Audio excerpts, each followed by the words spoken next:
तरीके से है और अमरीश भारत जोड़ो यात्रा का 126वां दिन है। 7 सितंबर को कन्याकुमारी से शुरू हुई थी। तमिलनाडु, केरला, कर्नाटका, आंध्रा, तेलंगाना, महाराष्ट्र, मध्य प्रदेश, राजस्थान, दिल्ली, उत्तर प्रदेश, हरियाणा, पंजाब, हिमाचल प्रदेश और अब हम जम्मू और कश्मीर पहुंचे हैं। अगले 10 दिन के लिए हम जम्मू और कश्मीर में रहेंगे। आज कठुआ में पहला दिन रहा है। सुबह लगातार 7:45 से करीब 20-21 किलोमीटर हम लोग चले हैं राहुल जी के नेतृत्व में। आज दोपहर को भारत जोड़ो यात्रा नहीं होगा। कल विश्राम का दिन है और 22 तारीख को फिर से हम चलना शुरू करेंगे।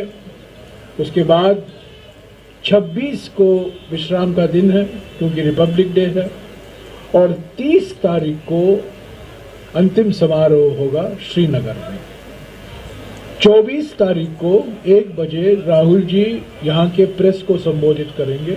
जम्मू के प्रेस को, कश्मीर के प्रेस को अलग से श्रीनगर में एक प्रेस कॉन्फ्रेंस होगा, पर जम्मू की मीडिया के लिए 24 तारीख के लिए आप उसका लोकेशन आपको मिल जाएगा 1-2 दिन में। पर 24 तारीख को 1 बजे राहुल जी आपसे बातचीत करेंगे। आप लोग का, सब लोग का स्वागत है। इसके अलावा दिग्विजय सिंह जी भी हैं हमारे साथ, बड़े वरिष्ठ नेता हैं और भारत जोड़ो यात्रा की जो प्लानिंग की समिति थी वो उनके अध्यक्ष हैं। वो भी आपको विस्तार से बताएंगे। पर भारत जोड़ो यात्रा की शुरुआत जो जरूर कन्याकुमारी में हुई, पर उस पर जो विचार किया गया था उदयपुर में, ये सोच उसके पीछे ये है कि सिर्फ हम चुनावी मशीन नहीं हैं। विचारधारा के मुकाबले में अभी हमें और अहम भूमिका निभाने की ज़रूरत है। आरएसएस, बीजेपी की विचारधारा हमारे देश को एक रास्ते में ले जा रही है और कांग्रेस की विचारधारा जो हमारे स्वतंत्रता संग्राम में मुख्य विचारधारा थी, वो विचारधारा जो हमें संविधान दिया और जो विचारधारा आधुनिक भारत के निर्माण में उसका भी एक विशेष महत्व रहा है, वो अलग रास्ता दिखा रही है। ये 2 विचारधाराओं का टक्कर है और इसको और मजबूती से लड़ने के लिए राहुल जी और कांग्रेस के नेतृत्व ने ये सोचा कि हमें जनता के बीच में जाना है, जनसंपर्क कराना है और जनता के बीच में जाकर उनकी जो आशंकाएं हैं, उनका जो भय है, उनकी जो मांगे हैं, उस पर और हमें सुनकर और गहरा विचार करने की ज़रूरत है। 26 जनवरी से लेकर 26 मार्च तक यानी कि 2 महीने के लिए हाथ से हाथ जोड़ो अभियान शुरू होगा और ये हाथ से हाथ जोड़ो अभियान कांग्रेस संगठन की ओर से सभी कार्यकर्ता इसमें लग जाएंगे। हमारे देश के करीब 2.5 लाख ग्राम पंचायतों में, हमारे देश के करीब 6 लाख गांव में और हमारे देश के करीब 10 लाख मतदान केंद्र में इसका पहुंच होगा और सभी घर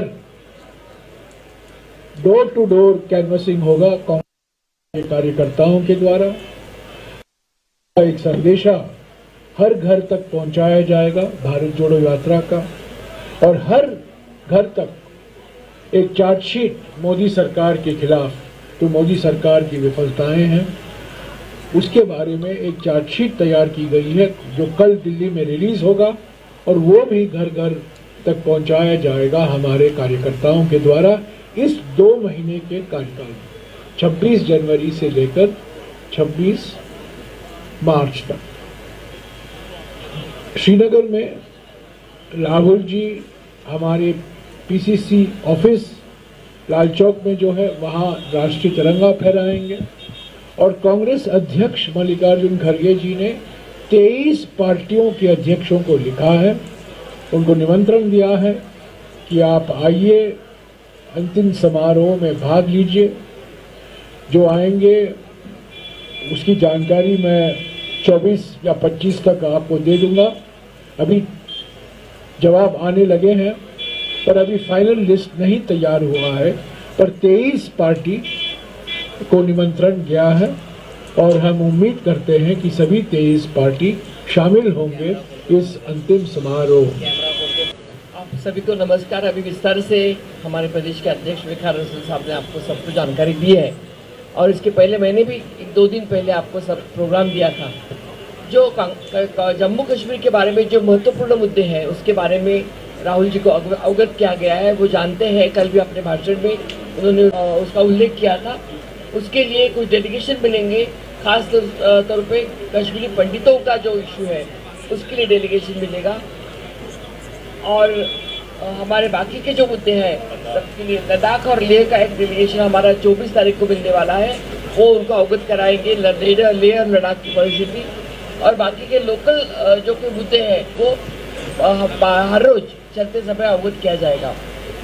आज जयराम रमेश जी हमारे नेताजी यहाँ आए हैं, दिग्विजय सिंह जी आए हैं, तो मैं चाहती हूँ कि आप उनसे ही ज़्यादा पूछें क्योंकि हम आपसे हमेशा रूबरू होते रहते हैं।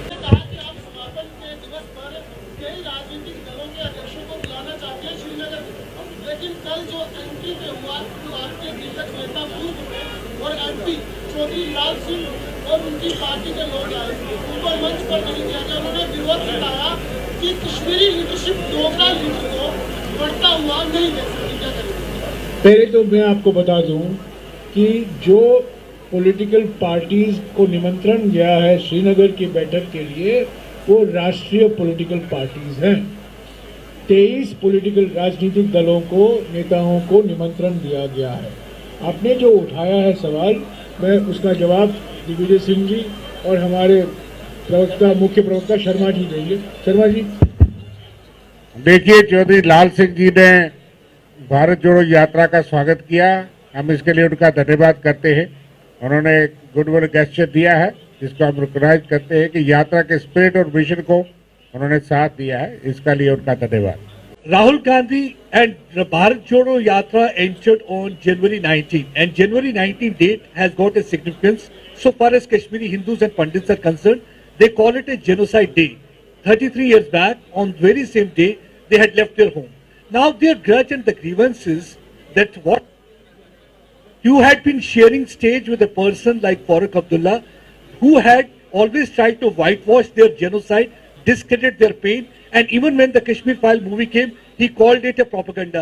So they are questioning that on one hand, when you say that you are trying to address their grief, on the other hand, you are trying to sprinkle salt on the shoulders. I got your question. Digvijay Singh ji will answer. Well, as far as we are concerned, don't forget that who was the Prime Minister at that time? Who was in government in Delhi when this happened? Therefore, I think the issue is simple. Congress party has always supported all Hindus and Muslims to be together. This is exactly the basis for which we have taken out this Bharat Jodo Yatra, and from Jammu to Srinagar we will be walking with this message. Farooq Abdullah stage पे आए, उनको निमंत्रण दिया गया था। आपने PDP को भी निमंत्रण दिया है, बाकी पार्टीज को भी निमंत्रण दिया है। सवाल यह है कि क्या कांग्रेस, पीडीपी और नेशनल कॉन्फ्रेंस के साथ आगे चल। एक पार्टी को निमंत्रण नहीं दिया है क्योंकि वो पार्टी रजिस्टर्ड नहीं है और उसके सारे लीडर। मेरा सवाल सुनिए कि क्या उनका जो मौकिफ है, जिस तरह फारूक साहब ने भी कल कहा कि भारत और पाकिस्तान के बीच बातचीत होनी चाहिए और 370 की बहाली चाहते हैं, तो कांग्रेस का क्या मौकिफ है 370 की बहाली पे और इंडो पाक टैक्स पे? कांग्रेस पार्टी का ये मानना है कि जो बिल 5 अगस्त 2019 को लाया गया और पारित किया गया लोकतांत्रिक तरीके से नहीं हुआ। जबरदस्ती, जो ब्रूट मेजॉरिटी था लोकसभा में और राज्यसभा में, बिना विचार विमर्श के, बिना प्रावधान के, एग्जामिनेशन के, विश्लेषण के वो बिल पारित किया। सबसे बड़ी बात यह है कि जम्मू और कश्मीर स्टेट था, फुल फ्लेजेड स्टेट था, उसको यूटी बनाया गया। वो बिल्कुल हम उसके खिलाफ हैं। हम चाहते हैं कि जम्मू और कश्मीर में फिर से लोकतांत्रिक प्रक्रिया की शुरुआत हो और पूरा स्टेट का दर्जा दिया जाए।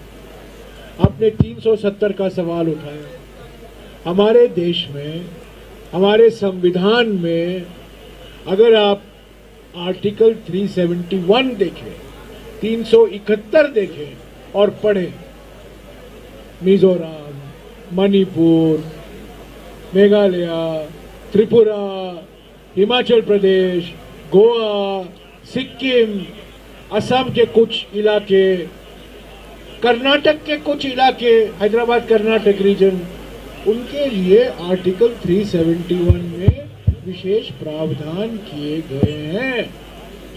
मैं आपको कह रहा हूं, आप 370 की बात कर रहे हैं, मैं 371 की बात कर रहा हूं।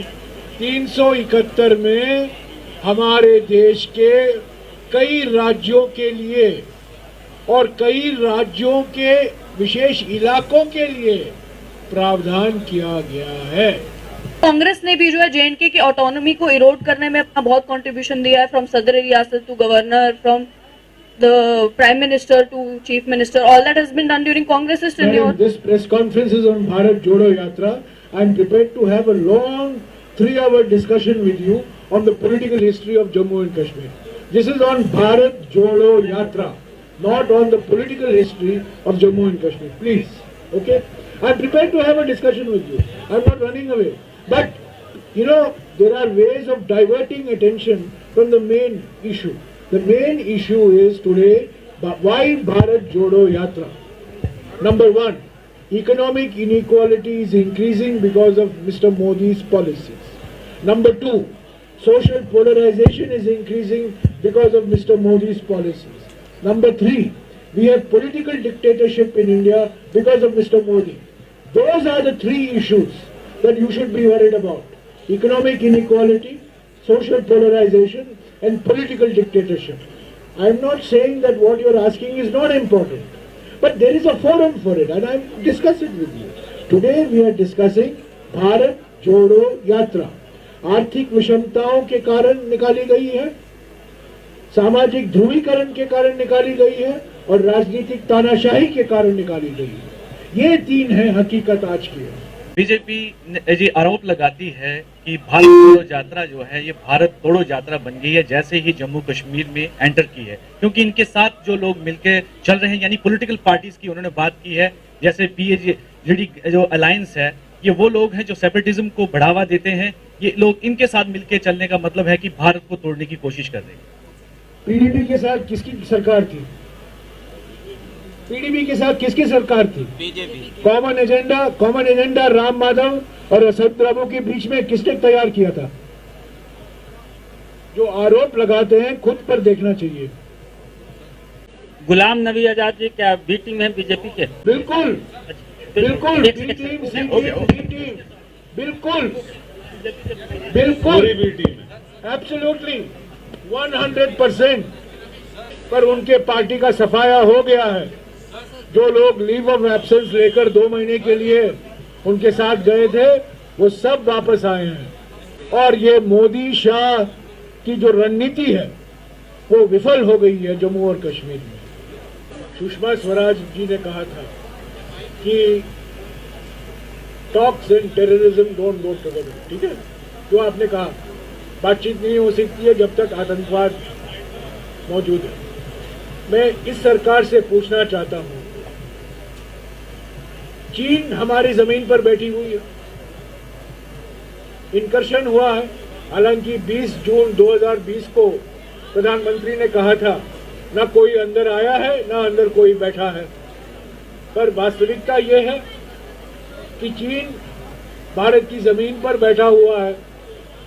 पर व्यापार देखिए, पिछले 2 साल में रिकॉर्ड ट्रेड डेफिसिट हुआ है, आयात रिकॉर्ड है चीन से।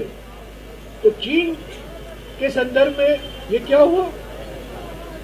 चीन अरुणाचल प्रदेश में, लद्दाख में सीमाओं पर तनाव पैदा कर रहा है, उसके बावजूद हम ट्रेड चलता रहा है, उस पर कोई हमने अंकुश नहीं लगाई, कोई प्रतिबंध नहीं लगाया, कोई कार्रवाई नहीं की। तो ये कहने की बात है। Who doesn't want talks with Pakistan? But they have to stop cross-border terrorism. That has been the policy of every government. What is Farooq Abdullah saying?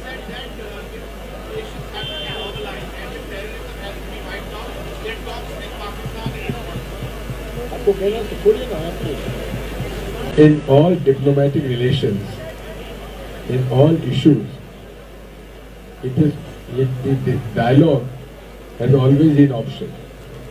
Now, when to use it and when not to use it depends on that situation which arises at that time. As far as Farooq Abdullah Sahib is concerned, he has a right to make an opinion, and which he has already said. Okay, thank you. आप लोगों का स्वागत है।